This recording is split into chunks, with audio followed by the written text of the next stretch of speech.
मैं ऐसे राइफल करके चलता रहा पहुंच गया मैं ऊपर करीब उसकी हाइट पे।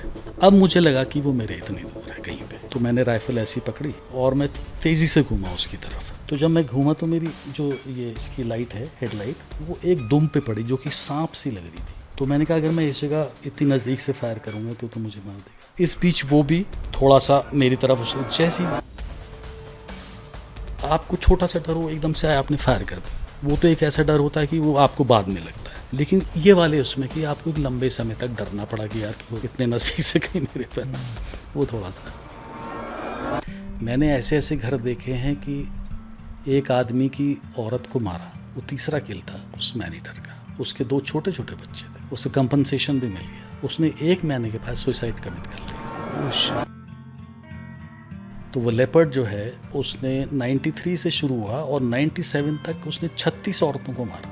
ऐसी औरतों को मारता था ज़्यादातर कि जब औरतें अपने आंगन में नहा रही होती थी।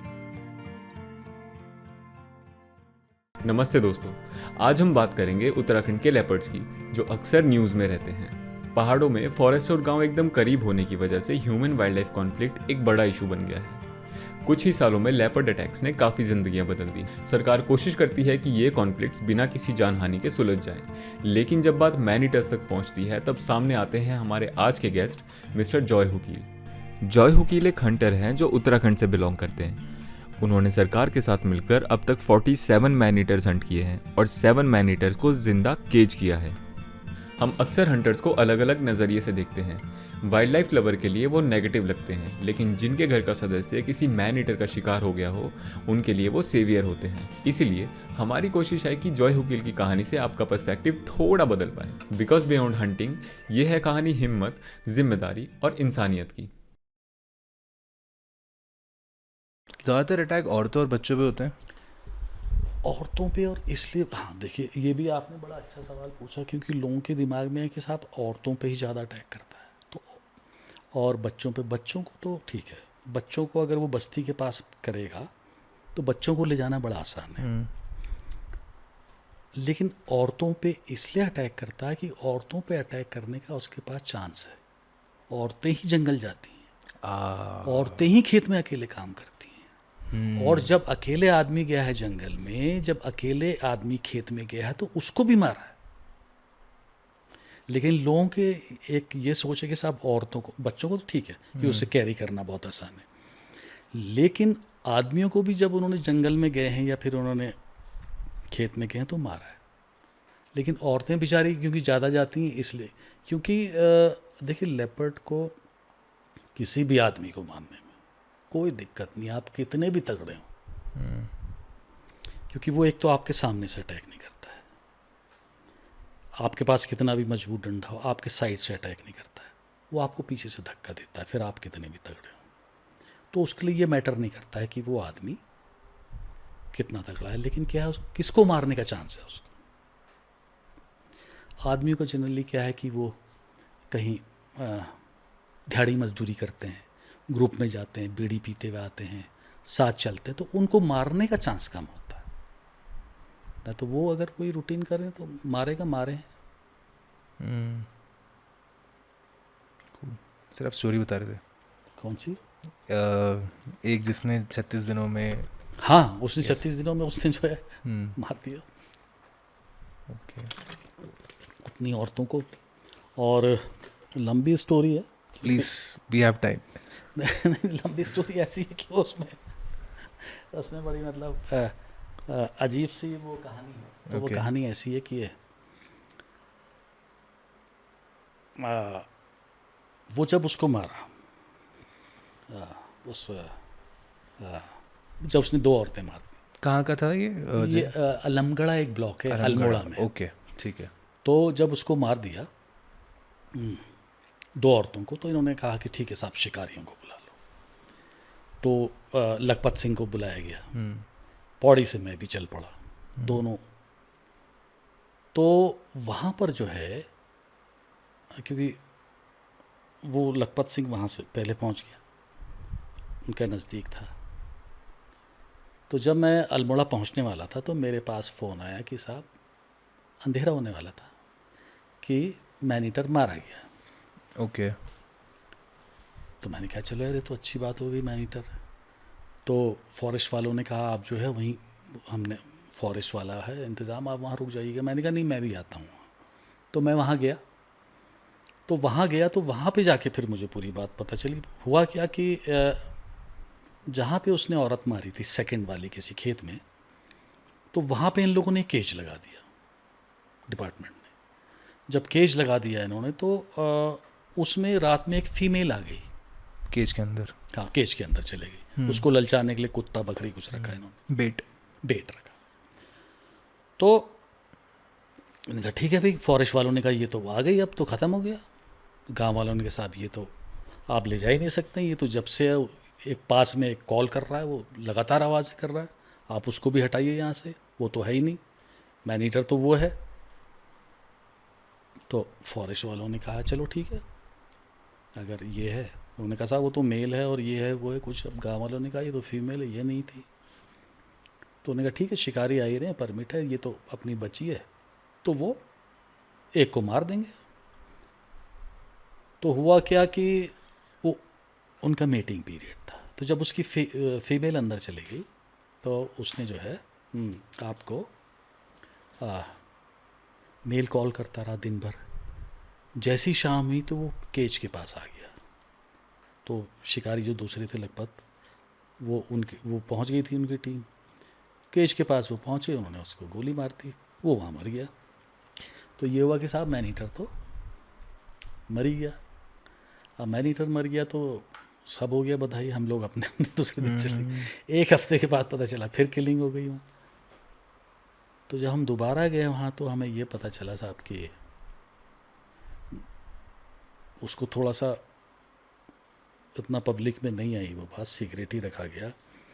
तो ये बताया गया साहब वो जो फीमेल हमने पिंजरे में पकड़ी थी वो रात में तोड़ के भाग गई। ओ केज। तो जब हम लोगों को ये पता चला तो ये हो गया ठीक है यार फीमेल थी वो तो, क्योंकि इसका मतलब मेल नहीं था वो तो वो मैनीटर थी। हाँ ऐसा सोचा गया। ओके ऐसा सोचा ठीक है, देयर इज मोर। ओके ऐसा सोचा गया। तो वो फीमेल जो है, हम लोग चले गए। अब हमारी तलाश एक फ़ीमेल के लिए हो गई कि यार वो फीमेल है।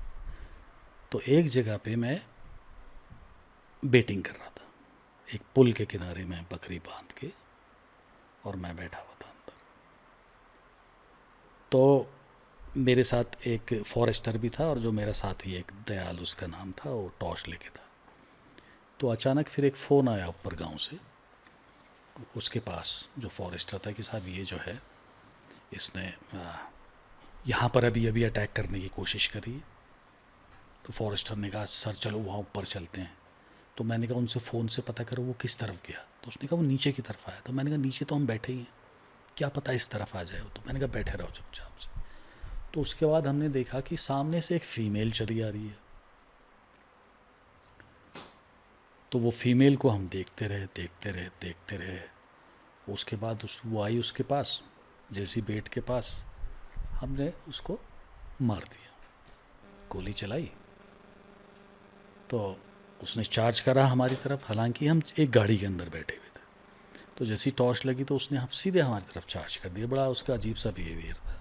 खैर मैंने उसे मारा तो गोली लगी उसका, जैसे हमारी तरफ दौड़ के आ रही थी, जो गोली लगी तो उसके इम्पैक्ट से वो पीछे, उसका मुंह भी पीछे हो गया गिर के राइफल की गोली से। तो जब हम उसके पास गए तो हमने देखा ये फीमेल है,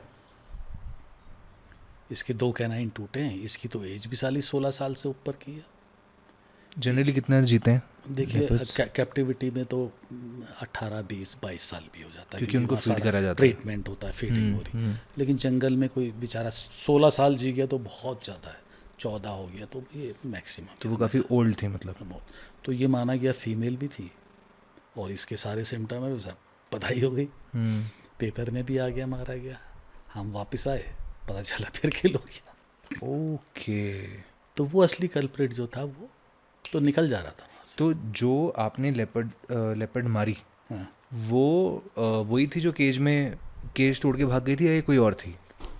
अब देखिए मुझे नहीं लगता कि जो केज में थी शायद वो नहीं थी वो, क्योंकि ये बहुत पुरानी थी। राइट। और वो केज नहीं तोड़ पाती। नहीं केस तो क्या होता है, कभी कभी वो जब आप उसको लेके पहाड़ों में चढ़ना पड़ता है ना, तो रात के अंधेरे में क्या होता है, कोई ढीला हो जाता है ओके, और इतनी पब्लिक है और फिर वो अंदर से पंजे मारता है, तो Got आप it, देख got नहीं सकते। आपने जाके पिंजरा वहाँ रखा, आपका तो केस Got it. ठीक है। उसने जहाँ एक टूट गया तो फिर वो बाकी तोड़ लेता है, हम्म। लेकिन वो फीमेल नहीं थी वो, ठीक है। क्योंकि उसको मैंने हल्का सा उस दिन देखा था, वो एक यंग फीमेल थी और थोड़ा और बड़ी थी साइज, ये तो बहुत बढ़िया थी। तो फिर पता चला साहब ये भी नहीं है, क्योंकि उसने फिर किल कर लिया। तो फिर उसको जो है फिर कोई दिवाली की अमावस्या की जो रात थी उसकी शाम को फिर उसने एक गांव की प्रधान को मारा। Okay, shit. वहाँ भी मैं उसका इंतज़ार करता रहा, नहीं आई, क्योंकि उसका आया तो मेल था वो। फिर तब तक मैंने उसको आइडेंटिफाई कर लिया था कि एक 7.5 फीट का मेल है। जाके ना जब मैं तीसरी बार गया तो फिर मैंने उसको मारा, लेकिन मैंने उसको बहुत नज़दीक से मारा। आप सोच लीजिए 5 मीटर की दूरी से, शाम के समय में। सर कैसे मारा, थोड़ा डिटेल में बताइए प्लीज़। अच्छा, तो वो हुआ ऐसा कि वो जब उसने चौथी औरत मारी, उसके बाद फिर उसने एक लड़की पे, छोटी लड़की पे अटैक करा। उसको पकड़ के एक दूसरे गांव से वो नीचे तक ले गया, लेकिन लोगों ने शोर मचाया। फिर वो लड़की को हॉस्पिटल ले गए, लेकिन उसको पीछे से पकड़ा था तो जो दांत थे ये ओके, बच गया था। तो थोड़ा उसका ट्रीटमेंट चला, काफ़ी लंबा, बहुत लंबा, वो तो बच गई थी लड़की। तो उसके बाद क्या हुआ कि वो जो था वो ऊपर जाके उसने गाय मार दी दूसरे दिन। हम तो वो वहाँ इंतज़ार कर रहे थे जहाँ उसने लड़की पे अटैक किया था, लेकिन वो वहाँ आता ही नहीं था अटैक करने के बाद। वो कहीं और ऊपर गांव में जाके उसने एक गाय मार दी। तो ये उन लेपर्ड्स में से था जो अपनी जगह चेंज करता रहता अपनी था। जगह छोड़ रहा था। तो जब उसने वो गाय को मारा तो क्या था, वहाँ इत्तेफाक से सारे गांव वाले थे मौजूद। तो उन लोगों ने उसे घेर लिया। ओह, नीचे एक घाटी में, इधर भी पहाड़, और एक घाटी थी जिसमें कि 200 मीटर तक पूरी झाड़ियाँ भरी थी। तो उसमें उसने जो है उसको घेर लिया लोगों ने, उसके सारे रास्ते बंद करे, पत्थर अत्थर। तो वो अंदर कहीं छिपा था। शिकारी भी बुला लिए गए, मैं भी पहुंच गया वहाँ, फॉरेस्ट वाले भी पहुंच गए। तो कभी कभी वो थोड़ा सा अपना सर दिखा, थोड़ा सा नज़र आ रहा था ऊपर से देखने में। तो बहुत दूर दूर से फॉरेस्ट वाले एक ऐसी फायर कर दे रहे थे। अच्छा, तो हम तो मैं कर ही नहीं पा रहा था फायर। जब वो दिख रहा था, जब मैं उधर किनारे जाता था, तो वो इतने गांव वाले होते थे कि वो तो 100 लोग थे करीब आदमी, उतनी औरतें ऊपर खड़ी थी, वो शोर मचाते थे और वो मेरे आगे आ जाते थे। तो जब बहुत देर हो गई तो मैंने कहा यार ये अगर आज भी बच गया, आज हमारे सामने है, तो फिर ये पता नहीं किसको मारेगा, कब हाथ आएगा। नवंबर की बात थी, तो नवंबर में सूरज वैसे भी जल्दी से डूब जाता है, तो उस जगह पे अंधेरा आने लगा। तो मैंने कहा यार इसको आज मैं नहीं मारूंगा, तो फिर ये किसी को मारेगा, काम लंबा होगा, जान लेगा। तो मैंने ये तय करा कि मैं नीचे जाऊंगा, जो कि एक बहुत रिस्की काम था। राइट। मैंने ये तय करा मैं नीचे जाऊंगा, अकेले उजाले का वक्त। तो मैं राइफल पकड़ के जब मैं नीचे उतरने लगा, तो एक भीड़ में से एक लड़का आया जिसकी एज 19 साल रही होगी, मैंने बाद में पता करी। तो कहने लगा सर मैं भी चलूँगा आपके साथ। तो मैंने उसको पलट के देखा, फिर मेरे ख्याल आया यार मैं झाड़ियों में उसको देखता हुआ चलूँगा तो 2 आँख से बढ़िया 4 आँखें। तो मैंने कहा आजा। तो फिर एक पीछे से और आया लड़का, कह लगा सर मैं भी चलूँगा। मैंने कहा तू भी आजा। तो अब जब हम नीचे उतरे तो हमने उस तरफ से आगे चलना शुरू करा जो हमारे राइट साइड में पहाड़ था, दीवार थी। तो इधर से तो अटैक का कोई ख़तरा नहीं था, उसने इधर ही से आना था। तो मैंने उनसे कहा था तुम मेरे से आगे नहीं जाओगे, ओके, तुम मेरे पीछे पीछे चलोगे। तो उन्होंने कहा ठीक है सर, हम आपके पीछे चलेंगे। तो मैं, आप ये समझ लो, एक कदम चलने के बाद कम से कम 5 मिनट रुकता था, क्योंकि झाड़ियाँ घनी थी, अंदर देखने में कहीं अंदर तो नहीं, और दूरी ज़्यादा नहीं थी, ऐसी थी। वहाँ पे वैली बहुत Right. होती। तो वो जो है एक बड़ा सा पत्थर था वहाँ, तो उस पत्थर से मैं आगे जाना था इस तरफ। तो मैं वहाँ पे बैठ के, और उस पत्थर के मुझे ये डाउट था, मैंने कहा उस तरफ ना हो या फिर आगे की तरफ ना हो।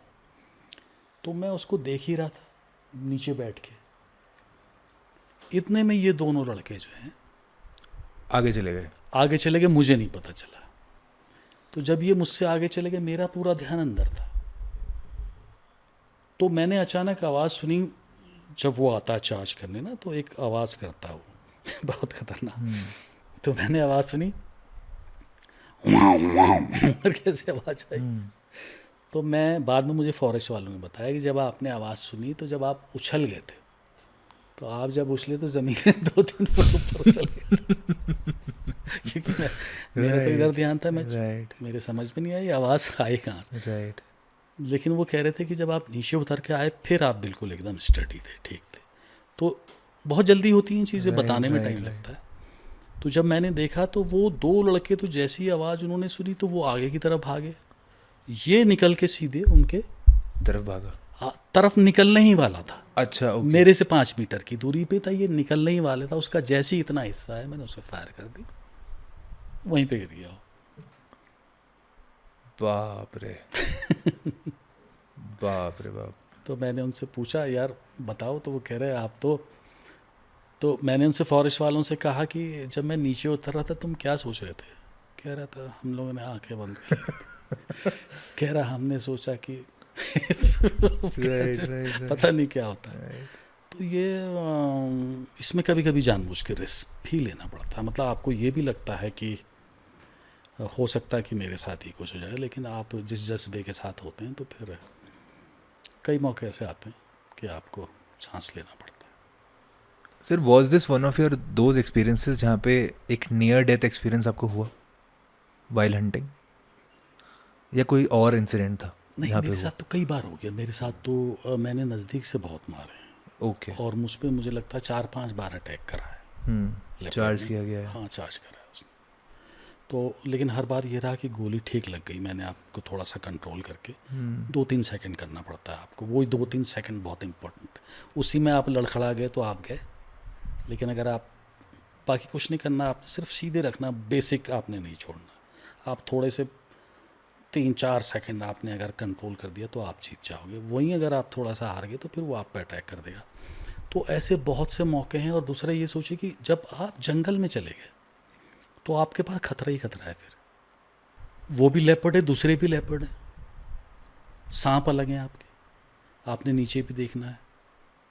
हाथी। और एक मैनीटर है, वो तो है ही, लेकिन दूसरे का कोई भरोसा नहीं हो सकता, उसका भी राइट। मोड़ जाएगी यार। राइट। इधर तो आप एक शिकारी के साथ एक बहुत बड़े शिकार भी होते हैं खुद भी। अरे वाह, जब जंगल बहुत में अच्छी जाते बात। हैं, तो अपने आप को भी बचाना है। राइट। काफ़ी लोगों में ये आ जाता है कि हम तो शिकारी हैं, हमें क्या होगा, but you are also prey. नहीं वो शिकारी क्या भाई, शिकारी तो आप तभी है ना जब आपके हाथ में बंदूक है। अगर आपके बहुत नज़दीक है, आपके हाथ से बंदूक छूट गई, आप शिकारी नहीं है, फिर तो आप आदमी हैं। वो तो आपके धक्का दे के गिरा देता है ना। आपको बता के तो आता नहीं सामने से, वो तो साइड से या पीछे से धक्का देगा। तो बहुत खतरा है, इतना आसान नहीं। कोई ऐसा आपको इंसिडेंट याद है जहाँ पे आपको लगा कि भाई दिस इज इट, हो गया?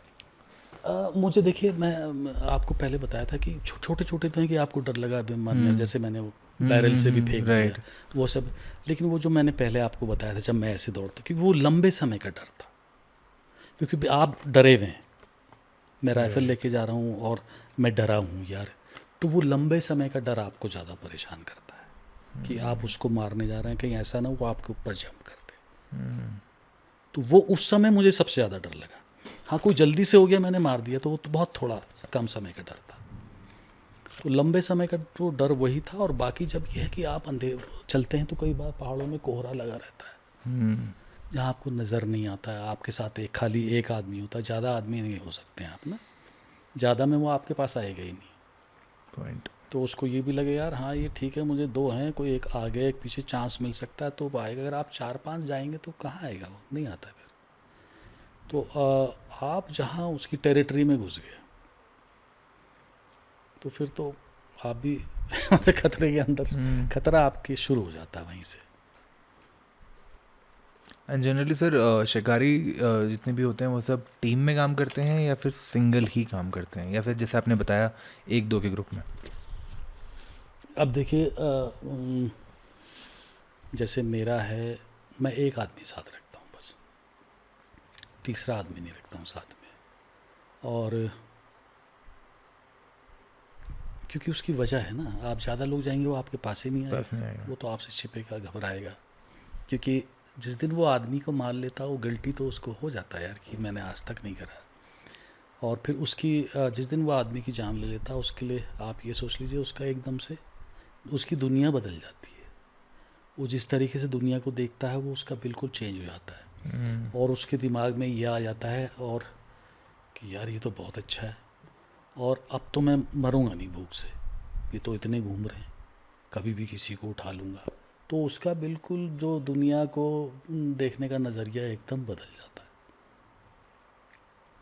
तो उसको आपको बेसिकली आपने उसको उसी तरीके से मारना है जैसे वो लोगों को मारता है। आपने उसको बताना नहीं, वो भी लोगों को बता के नहीं मारता है। ओके सर, काफ़ी लोगों के लिए एक शिकारी होना, काफ़ी लोगों के लिए शिकारी एक विलन होगा और काफ़ी लोगों के लिए शिकारी एक हीरो होगा। पर मैं जानना चाहता हूँ आप अपने आप को किस नज़रिए से देखते हैं, अ हीरो और अ विलन? मैं आपको बताऊं कि देखिए फेसबुक में मैं नहीं था, तो मेरे कुछ दोस्त लोग आए, थोड़ा सा मैं शिकारी बन गया था। तो उन्होंने कहा यार फेसबुक लाओ अपना फ़ोन उन छीन उनके, उन्होंने फेसबुक में मुझे कर दिया ऐड।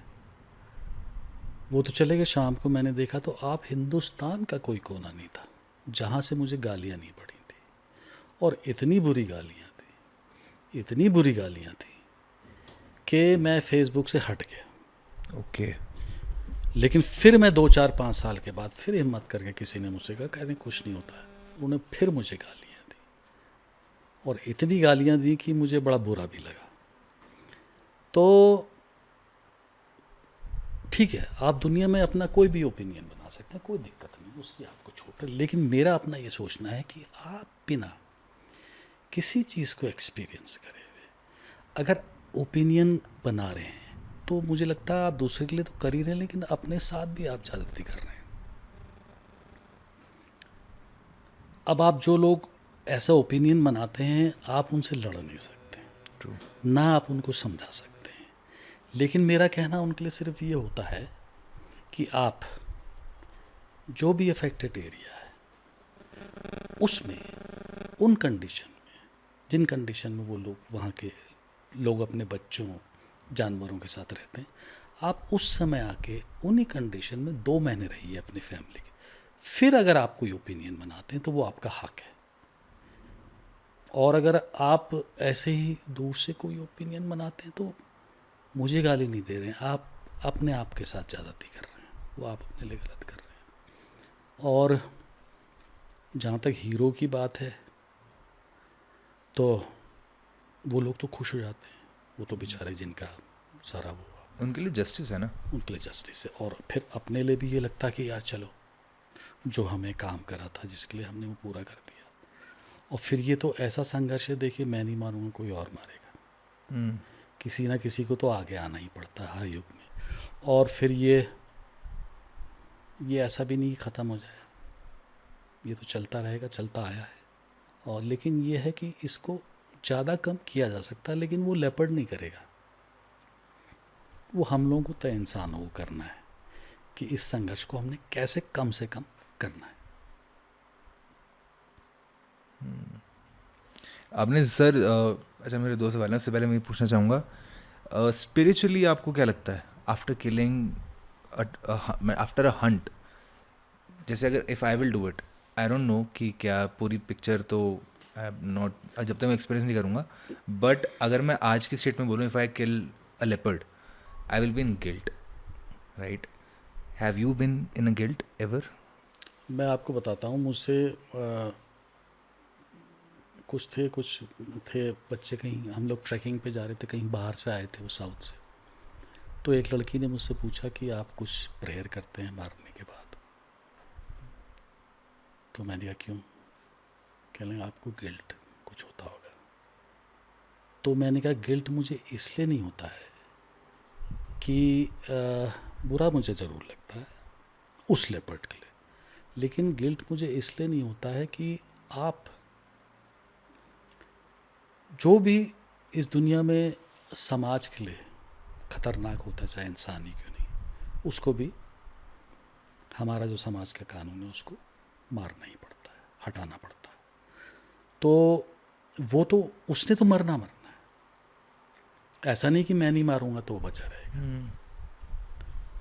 लेकिन ये क्योंकि ये मुझे काम आता है, ये जिम्मेदारी मुझे सौंपी है, तो मैं उसे करूंगा। तो मुझे लगता है स्पिरिचुअली भी मुझे नहीं लगता है कि कोई अगर ऐसा है कि साहब आपने मारा तो आपने गलत करा, नहीं, वो गलत है, उसको आपने हटाना ही है। आप किसी भी उसमें देखिए, जो भी चीज़ ऐसी भी उसको तो हटाया गया है। तो मुझे लेपर्ड के लिए बुरा लगता है, लेकिन स्पिरिचुअली ऐसा कुछ बुरा नहीं लगता। ठीक है, क्योंकि कई सारे लोग होते हैं वो कहते हैं कि कार्मिक डेट आ जाएगा आप पे, इफ यू किल समबडी और whatever you do you have a कार्मिक डेट। सो मैं बस वही जानना चाह रहा था कि नहीं, वैसा कुछ नहीं, मेरे साथ ऐसा कुछ नहीं। वैसे do you believe in God? Yes, I do very much. लेकिन वो ठीक है, चल रहा है, तो कोई ना कोई सुप्रीम पावर तो है ही, है ना, उसके बिना तो कुछ नहीं है। क्योंकि आपके बहुत सारी चीज़ें ऐसी हो जाती हैं जो आप सोचते भी नहीं, आप करते भी नहीं। कई बार ऐसा भी कुछ हो जाता है जो आपने कुछ करा ही नहीं होता। आपने एक बात बोली थी कि जिम कॉर्बेट साहब से पहले बहुत सारे लोग आए जिन्होंने the man eater of Rudraprayag पे को मारने की कोशिश करी, पर सब फेल हो गए।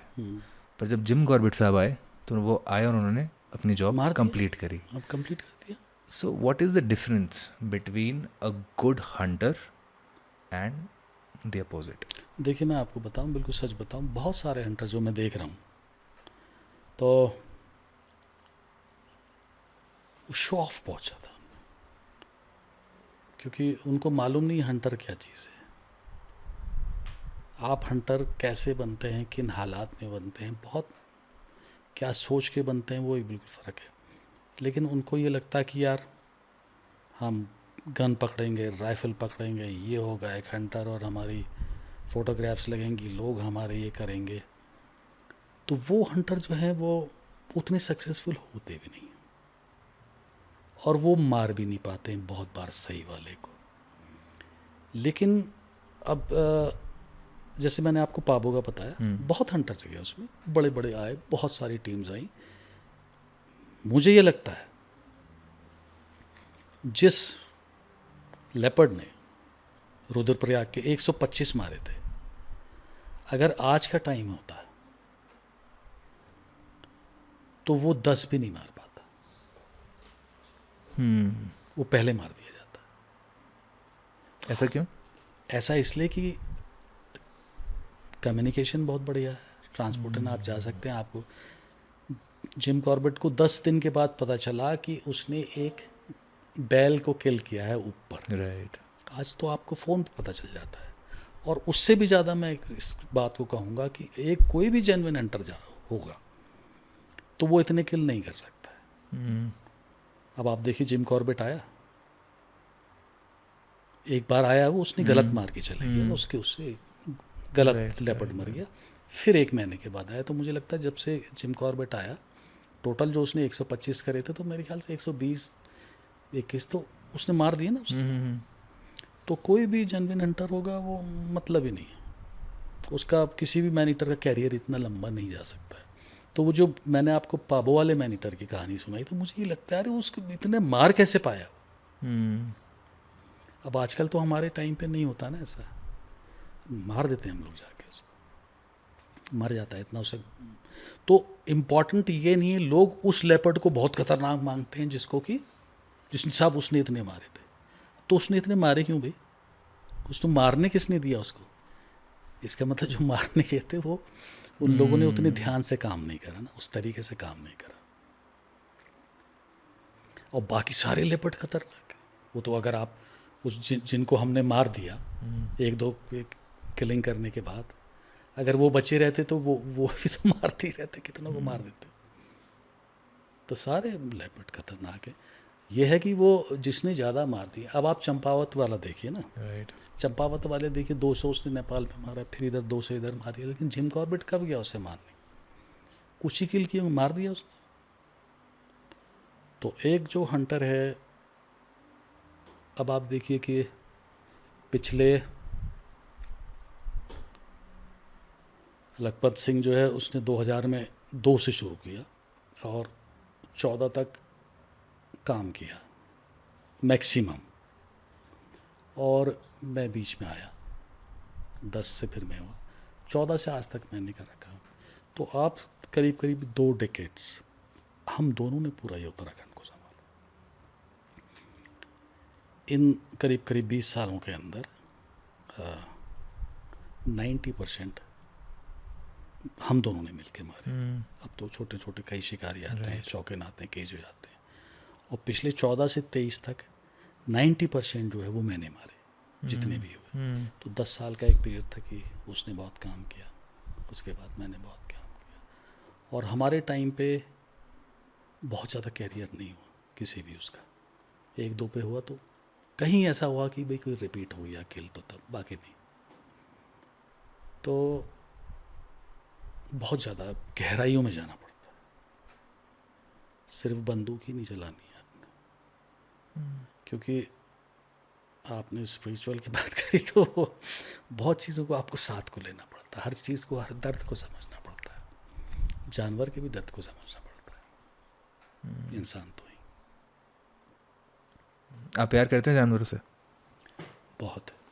लेपर्ड तो देखिए ऐसा लगता है कि इतना प्यारा लगता है कि ऐसा मन करता है कि इसको लेकिन नहीं ले सकते ना, वो तो जहाँ भी दिखता है आपको लगता ही है बहुत अच्छा लगता है। मुझे लगता है उससे अच्छा तो जंगल में शायद ना, अच्छा ऐसा कोई नहीं लगता कि जिसको आपको लगे कि यार इससे मैं मिली हूँ, गले मिली हूँ। लेपर्ड ही लगता है। उसको एक और नाम से जानते हैं ना सर? लेपर्ड का एक और नाम है, राइट? गुलदार उसको हाँ, बुलाते हैं मैं शायद। अच्छा, हाँ, तो मैं आपको क्या बताऊं कि देखिए, हाँ, वो पहाड़ों में होता क्या है कि पहाड़ों में हमारे यहाँ ये जो गुलदार है इसको हम लोग बाग बाग बाग बाग बोलते हैं। जबकि अगर आप हिंदी में देखें तो बाग तो टाइगर हो गया, राइट और गुलदार आपका लेपर्ड हो गया। राइट। तो मेरे भी शायद बातचीत से आपसे कई बार मुँह से बाग निकल गया होगा। तो वो इसलिए हम लोग कहते हैं कि यहाँ पहाड़ों में हम लोग सारे लोग बाग ही कहते हैं, लेकिन वो उसका नाम गुलदार है। राइट। तो गुलदारी है उसको कहा जाता है। गुलदार क्यों कहा जाता है, पता है आपको? What is the reason?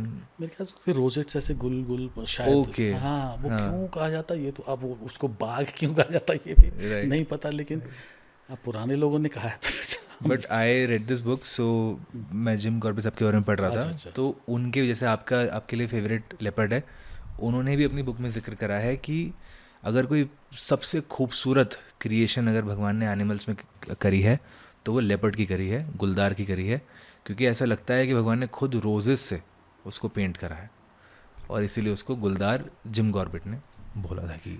अच्छा, फिर एक चीज़ और है, आपको देखिए गुलदार को देखने का भी मज़ा तब आएगा जब उसको ना पता हो कि आप उसे देख रहे हैं। बिल्कुल। तो जब अगर आप उसको अगर उस तरीके से जंगल में जब उसकी आप अदाएं देखते हैं, जब उसको नहीं पता होता, कोई देखता, तो वो बहुत अच्छा होता है।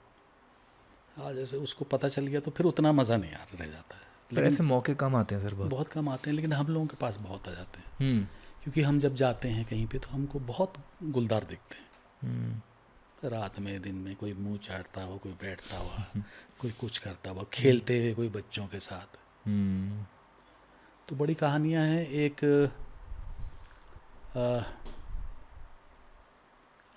मैं आपको बता रहा हूँ कि वो एक जगह मैनेटिंग हो रही थी, तो मैं चले गया, तो मैंने तो उसको आइडेंटिफाई कर दिया। मैंने कहा ये तो मेल है जो मार रहा है।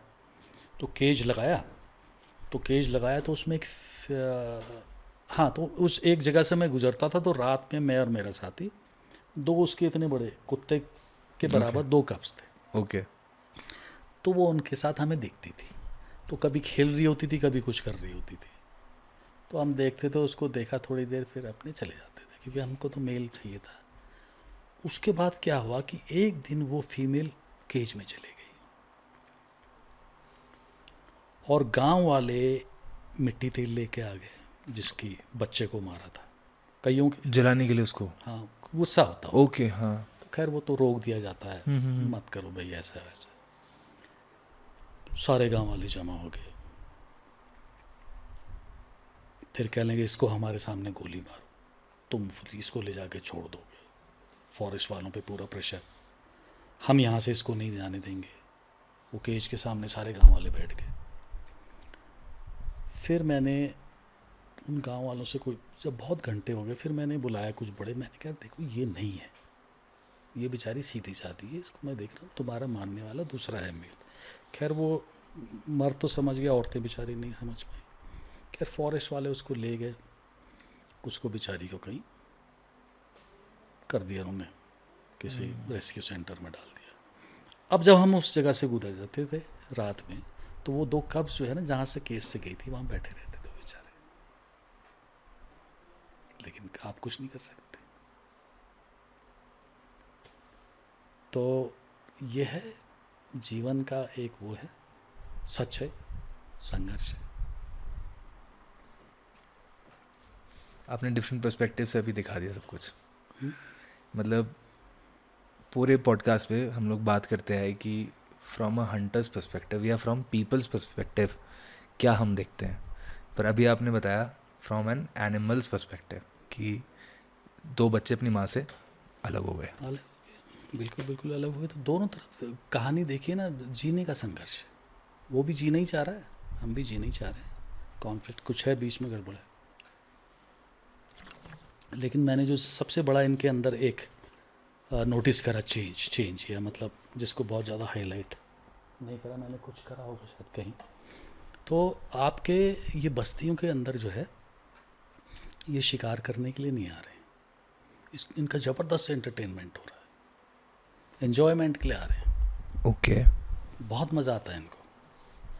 ये क्या करते हैं कि आके ऊपर बैठ जाते हैं, जहाँ से नीचे इनको दिखता रहे, और क्योंकि नीचे जानवर तो दिख ही रहे हैं, उनको मालूम है कुत्ता है, गाय है।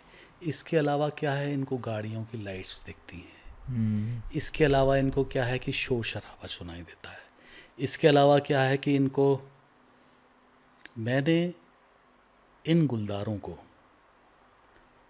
ऐसी ऐसी जगह पे देखा है कि जहाँ पे गांव में शादियों में लोग घर के आंगन में नाच रहे हों और गुलदार बैठ के बैठे हों, और एक दिन नहीं 3-4 दिन तक, जब तक वो फंक्शन चलता, वहाँ बैठे हुए अलग अलग टाइम पे कुछ देर के लिए देखा है। तो अब जंगल में क्या है, उनके पास खाना है और कुछ नहीं, बड़ा वीरान जीवन है। लेकिन उनको शहरों के पास अच्छा लगता है, उनको पेट तो भरता ही है आसानी से, शहरों के पास ईजी प्रे तो मिलता ही है, लेकिन उनका ज़बरदस्त उनका जो है वहाँ पे मनोरंजन हो रहा है। तो बस्ती के पास तो उसने आना ही आना है, और बस्ती के पास पेट भरा होगा तब भी आएगा, भूख में भी आएगा, बस्ती में तो आएगा। Ultimately it's a cat only, curious cat, curiosity तो क्यूरियोसिटी है उसके अंदर बहुत ज़्यादा। आपने देखा होगा कि शहरों में चले जाते हैं बेचारे, कई बार आपको पता चला वो नीचे प्लेन्स में चले गए, किसी ट्रक के अंदर घुस गए, तो वो भी दुनिया देखना चाहते हैं आसपास क्या है। But really, sir, that Mother Valley story was really great. That moved something, and it was a different perspective, which I think लोगों को नहीं मिलता है। वो अगर वो देख के भी आएंगे कि हंटिंग की स्टोरीज होंगी, and then they will get this कि अच्छा ठीक है, एनिमल के पर्सपेक्टिव से भी एक इंसान सोच सकता है। तो बहुत डीप था वो। That was good, really good. Yes sir, so please tell us something about weapons. तो मेरे पास एक सबसे पहले शॉट गन मैंने ली, ओके। 2006 में, 10 से 2007 में मारा, फिर 9 में, फिर 10 से तो शुरू ही हो गया मैं। उसके बाद क्या हुआ कि उससे मैंने मारे काफ़ी, मुझे लगता है, हाँ। फिर 2012 में मुझसे किसी ने कहा यार तुम तो बिल्कुल ही बेकार आदमी हो, कोई एक पुराने थे, ओके। तो वो उस समय के थे जो कि जब हंटिंग अलाउड होती थी, काफ़ी एजेड थे उससे। ओके। तो कह लगा तुम कैसे मारते हो, उन्होंने मुझे डांटा, क्यों मारते हो उससे 12 बोर्ड से। कहना ठीक है मचान से तो ठीक है, लेकिन जब तुम सामने चल रहे हो, एक राइफ़ल लो इसके लिए तुम।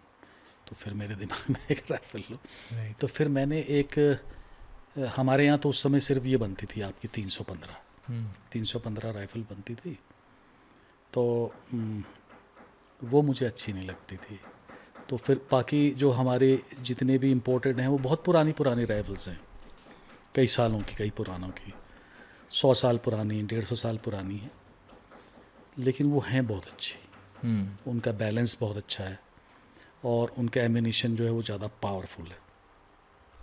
तो फिर मैंने एक 375 मैन लेकर एक राइफ़ल ली, तो वो 2012 में ली। तो फिर उससे ये फ़ायदा था कि उससे आप लंबी फायर कर सकते थे। शॉट गन की तो थोड़ा सा रेंज कम होती है, आपको बहुत नज़दीक जाना पड़ता है। हाँ, मचान से ठीक है, मचान में आप बहुत ज़्यादा दूर बेट को नहीं बांधते हो, तो उतना ठीक है। तो फिर वो राइफ़ल जब मैंने ली तो फिर 2 वेपन है, तो हाँ ये बीच में ये आ रहा है ना, हाँ ये इसमें भी आ जाएगा। हाँ, थोड़ा सा आएगा। इसको तो दोबारा बोल देंगे, कहना 5 मिनट रुक जाए बस। मौसम भी बढ़िया लग रहा है। अरे वाह, कैसा क्लियर है या बात? हाँ, यहाँ पे विंटर लाइन इतनी गजब दिखती है। ये आगे है एक जगह ना, पौड़ी से आगे, उसको बोलते हैं कंडोलिया से एक टेका रोड बोलते हैं उससे।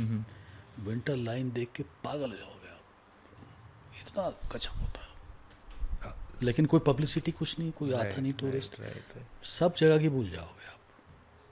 पर अच्छी बात है कि कोई नहीं है, पब्लिसिटी नहीं है। बहुत बढ़िया है। The day it comes. मैं तो अभी जब वो कुमाऊँ गया, मैंने कहा यार ये पौड़ी में अच्छा, हमें नहीं चाहिए ज़्यादा टूरिस्ट, थोड़े बहुत चलता रहे किसी के बेचारे का होम स्टे। अब आप ये देखो ना, वहाँ से होकर आप ऐसे प्राइवेट रोड पे चल रही गाड़ी, आप किस रोड पे चल लोगे ऐसा? तो ज़्यादा नहीं चाहिए। एंड उत्तराखंड के ना ऊपर के पार्ट बहुत सुंदर है, लोगों ने एक्सप्लोर नहीं करे हैं अभी। आप अगर ये बहुत तो सुंदर है। नहीं ना, फिर ये हम लोग क्या है ना, ये आपके बीच में नदी है, तो ये पौड़ी इस तरफ है, और पौड़ी के फिर इस साइड में साउथ में फिर आप नीचे प्लेन की तरफ जा रहे हैं। तो पौड़ी डिस्ट्रिक्ट के माउंटेन्स इतनी हाइट पे नहीं है, उधर जितने हैं वो सारे हिमालय तक जा रहे हैं। तो उनको तो मतलब अगर आप हायर उसमें चले जाएं अल्टीट्यूड में, तो आपको ये लगेगा।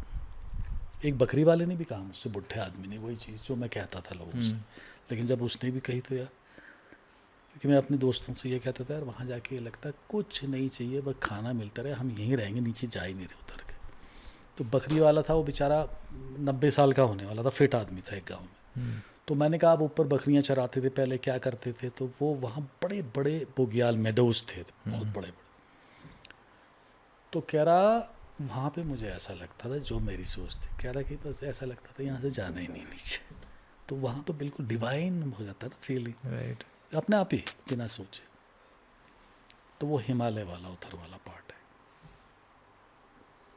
हमने एक्सप्लोर नहीं करा उसको, एक्सप्लॉइट नहीं करा कुछ, है ना। एक्सप्लोर एंड एक्सप्लॉइट, वो क्या लाइन बोली भाई, हमने एक्सप्लोर नहीं करा, हमने एक्सप्लॉइट नहीं करा, गुड लाइन। तो अब इतने टूरिस्ट जा रहे हैं, स्विट्ज़रलैंड जा रहे हैं, आप उन जगहों पे जाओगे। मैं लिख रहा हूँ सर, आपने जो लाइन बोली। So you are writing a book अभी, या फिर कुछ स्टोरीज छोटी मोटी है ना, स्टोरी बुक्स या फिर स्टोरीज? हाँ, अपनी वाली ये जो रियल है, एक्सपीरियंसेस। हाँ, तो ये होते ही पुराने हंटर्स ने भी लिखी, केनेथ एंडरसन की बहुत है। Right right. तो मैंने ली, हमारे यहाँ बनती है इंडिया में, उस समय बनती थी 315, तो वो मुझे उतनी पसंद नहीं थी क्योंकि उसका बैलेंस और वो। Sorry to interrupt you, but मेरे को आप थोड़ा सा डिटेल में बताइए कि 12 बोर की गन क्या होती है एंड राइफल से कैसे वो बेटर थी। अच्छा, थोड़ा सा टेक्निकलिटी। अच्छा, तो 12 बोर में क्या होता है कि वो थोड़ा सा जो उसका कार्ट्रिज होता है, तो उसमें आपका ये ऑप्शन होता है कि वो एक कार्ट्रिज होता है इतना बड़ा केस। तो उस केस के अंदर क्या है कि आपके छोटे छोटे दाने भी हो सकते हैं। वैसे क्या है कि 12 बोर जो है वो एक बेसिक गन है। ओके। आपको सबसे पहले 12 बोर चलानी आनी चाहिए, और उस जो आपका वो जो होता है कार्ट्रिज, जो उसके अंदर केस के अंदर छोटे छोटे दाने होते हैं। दूसरा, उस कार्ट्रिज में एक थोड़ा से और बड़े दाने होते हैं जो कि मटर के साइज़ के होते हैं, जिसको ग्राफ बोलते हैं। तो वो लार्ज ग्राफ, तो वो 6 दाने होते हैं उसमें। और फिर एक उसमें होता है एक इतना बड़ा बॉल, जिसको कि हम लोग ये भी बोल देते हैं राइफल स्लग। ओके। तो 12 बोर में आपका ये फ़ायदा है कि आप उससे कोई भी चीज़ मार सकते हैं। कुछ छोटी चिड़ियों के लिए भी उसमें अलग से है, थोड़ा सा वैसा जानवर है, कोई बड़ा है आपको टाइगर मारना, लेकिन उसके लिए आप क्लोज जाना पड़ेगा, उसकी रेंज बहुत दूर नहीं होती। Got it. और राइफ़ल से क्या है कि राइफ़ल से तो आप 200, 300, 400, 500, 600 मीटर टेलीस्कोप लगा के मार सकते हो। उसमें एक सिंगल बुलेट होता है, और अगर बिल्कुल आपके आसपास हो जाए तो उसका इम्पैक्ट ये होता है कि दो चीज़ करता है आपका कार्ट्रिज, एक तो पेनिट्रेट करता है, एक वो उसका पुश करता है, पीछे धक्का देता है। तो राइफ़ल का जो है वो पेनिट्रेट तो करता ही है, लेकिन उसके बाद वो उसका इम्पैक्ट भी बहुत तगड़ा होता है, वो जानवर को दूर भी धकेल देता है। अगर वो आप पे चार्ज कर रहा और आपने नज़दीक से उसके मार दिया तो पीछे गिर जाएगा। तो पीछे भी गिरेगा वो। तो राइफ़ल होना इसलिए ज़रूरी है, तो मैंने फिर राइफ़ल ले ली। वो राइफ़ल है 375 मैन लेकर, ऑब्सोलीट बोर है, और वो 1910 की बनी हुई है। जिम कॉर्बेट साहब की भी आसपास की थी, 1900 समथिंग। हाँ, तो उन्होंने साथ में मारा, और जिम कॉर्बेट साहब के पास बहुत सारी राइफ़ल्स थी। वो तो उनका मूड होता था कि कब आज कौन सी उठा के ले जाए, ओके। कोई रिस्ट्रिक्शन नहीं था उस टाइम पे। कुछ एडवांटेजेस उनको थे, कुछ Right, हम लोगों right, को है। उनके समय में उतना कम्युनिकेशन नहीं था, सड़कें नहीं थी, लेकिन उनके पास ये था कि साहब वो कितनी भी मार सकते थे, ये नहीं कि एक मारना है। उन्हें एक जगह पे 3 टाइगर मार दिए थे एक साथ, तीनों पे गोली चला दी थी। और उनके पास वेपन्स बहुत बढ़िया थे, एमिनेशन उनके पास बहुत ज़्यादा था। उनके साथ उनका पूरा कैंप चलता था, राइट। कपड़े धोने वाला अलग चलता था, खाना बनाने वाला अंदर चलता था। फिर उस समय शिकार अलाउड था। तो जिम कॉर्बेट ने जब अपना पहला मैन ईटर मारा तो उसने उनको सिर्फ उसको आइडेंटिफाई करना था, बाकी उसके बिहेवियर के बारे में वो पूरा जानते थे कि उससे पहले ही वो बहुत सारे मार चुके थे, क्योंकि शिकार उस समय अलाउड था। तो फ़र्क यही फ़र्क है। हम लोगों ने जब मैं मारने गया तो मैंने कुछ नहीं मारा था, कोई लेपर्ड ही नहीं मारा था। मैंने मैनीटर पहली गोली जब चलाई तो उसी पे चलाई। उनको ये था, उनको सब कुछ मालूम था कैसे मारना है, इसका क्या बिहेवियर होगा। तो ये फ़र्क था। गन्स। ओके। अभी आपके पास कौन सी गन है? अभी आपके पास कौन सी गन है? वही वाली? हाँ, सेम। ओके। सो आपके पास अभी 2 ही गन्स हैं, which is 12 bore and 12 bore है ये अपना rifle. Okay, great. And how, मतलब कितना इम्पोर्टेंट रोल प्ले करती है सर गन इन हंटिंग? बहुत ज़्यादा, क्योंकि आपको लंबे के लिए तो राइफल ही चाहिए ना। और आपके शॉट गन से आप नज़दीक भी मार सकते हैं, लेकिन सबसे उससे भी ज़्यादा इम्पॉर्टेंट ये है कि आप किस जगह पे हिट कर रहे हैं। ओके। अगर वही गोली आपने पेट में मार दी, चाहे वो कोई भी बोर हो, चाहे राइफल का, तो जानवर तो मर जाएगा, लेकिन भाग जाएगा, आपको नहीं मिलेगा। मर जाएगा वो कहीं जाके, 1 हफ्ते में भी मर सकता है, लेकिन ऐसी जगह छिप के मिलेगा। लेकिन आप किस जगह पे हिट कर रहे हैं, ये बहुत इम्पॉर्टेंट है। और अगर आप उसके, जैसे हम ये प्रेफर करते हैं कि उसका हेड शॉट हमें मिल जाए, जो कि बहुत कम मिलता है चांस। तो हेड शॉट में तो जब पड़ता है टाइगर या लेपर्ड के, तो वो हिल भी नहीं पाता है, दुम भी नहीं हिला पाता। आप कहते हो यार ये क्या हो गया, जैसे आम ऐसे गिरता है ना पका हुआ। या फिर हाई शोल्डर शॉट होता है एक वो, या फिर बैक बोन में, या फिर चेस्ट, क्योंकि हमारे ऐसे हार्ट में या किसी लंग पे चले गया तो काम करेगा। पेट में कुछ नहीं होता है, पेट में पार हो जाएगा, बाद में मरेगा 1 हफ्ते के बाद, पेन से या ब्लीडिंग से मरेगा, इंटरनल ब्लीडिंग, तो आपको नहीं दर्दनाक काम होगा। तो ये है कि आपको सही वेपन से भी ये है कि आप किस जगह हिट कर रहे हैं, वो बहुत ज़रूरी। That is more important. हाँ, मोस्ट इम्पोर्टेंट। बाकी आप उसे घायल करके तो कोई मतलब ही नहीं। आई थिंक घायल होके वो अटैक करेगा आप पे ज़्यादा, मतलब नज़दीक करेगा वो। अगर आप और हम साथ में हैं, मैं आपको धीरे से एक चांटा मारूंगा तो आप रिटेलिएट करोगे ही ना, आप छोड़ोगे नहीं मुझे। लेकिन अगर मैंने आपको पहले ही ऐसा मार दिया कि आप नॉकआउट हो गए, तो फिर मतलब ही नहीं। ठीक है, cool sir. This is one of my last questions, and that is कि what would you like to tell to the viewers who are wildlife enthusiasts या wildlife lovers? What message do you want to give them to देखिए, them? मैं सभी के लिए, मतलब including आपके policy makers, मैं ये कहना चाहूँगा कि जो मैंने महसूस करा कि हम लोग सिर्फ एक पहलू को ना देखें। हम लोग क्या करते हैं, कंजर्वेशन कंजर्वेशन कंजर्वेशन की बात करते हैं। और मैंने एक रिपोर्ट पढ़ी तो उसमें वो ये कह रहे हैं कि आपके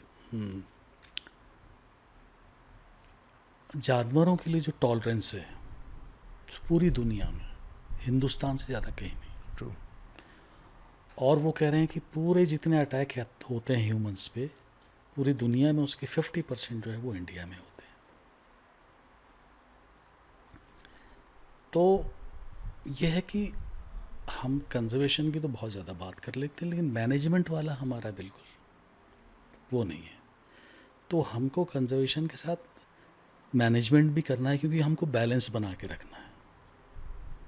अब आप ये देखिए कि इस उत्तराखंड में पिछले 25 सालों में 2000 लोगों को मैनीटस ने बहुत बुरी तरह से घायल कर दिया और करीब करीब 600 लोगों को मार दिया। बाप रे।